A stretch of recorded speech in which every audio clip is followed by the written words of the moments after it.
So the NFL, some quick news from there before we get into our actual picks this weekend.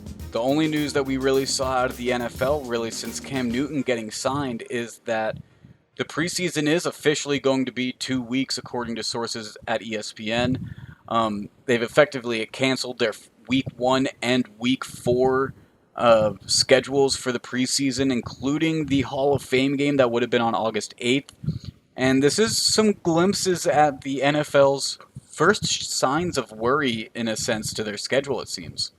Well, I mean, before we get to that, we got to get to the real big NFL news. Jay Cutler's chicken killer was a raccoon, according to Diana Rossini.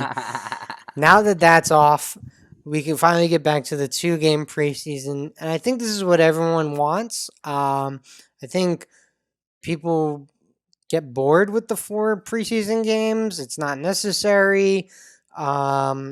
I think it should be this way probably moving forward to reduce injuries and all this stuff. But you get to, if you're an NFL owner, if you're a team, right, if you're the league, you charge regular season ticket prices for these games, so you're never going to get rid of them. But this will be a nice assuming the NFL kicks off, which God only knows. But if the NFL kicks off, I look forward to the shortened 2-game preseason. I am a big fan of that. I think that's great.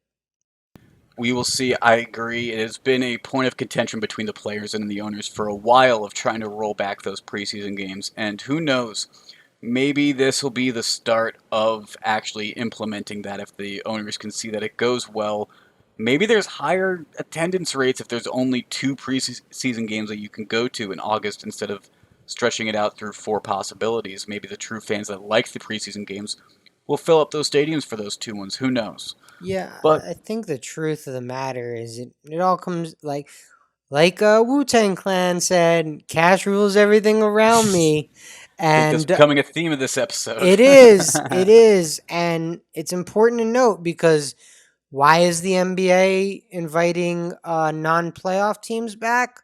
To get that revenue, the TV revenue. Why is baseball trying to get any sort of season up so they don't pull in zero revenue dollars for this year? Like, why is the NFL play four preseason games? Excuse me. Well, they play it because they sell the ticket prices to the season ticket holders for the same price as a regular season game, and that's 2 more games they have to buy. So it all adds up, and it's unfortunate for the consumers, but that's the world we live in, Higgins. And speaking about money, I actually forgot to mention this in the NHL when we were talking about Edmonton and Toronto being the likely hub cities. But it's actually cheaper for the NHL to host up in Canada than it is in America. And the NHL could lose more than $1 billion if the season weren't to happen. So any way they can cut their costs a little bit helps that bottom line, absolutely.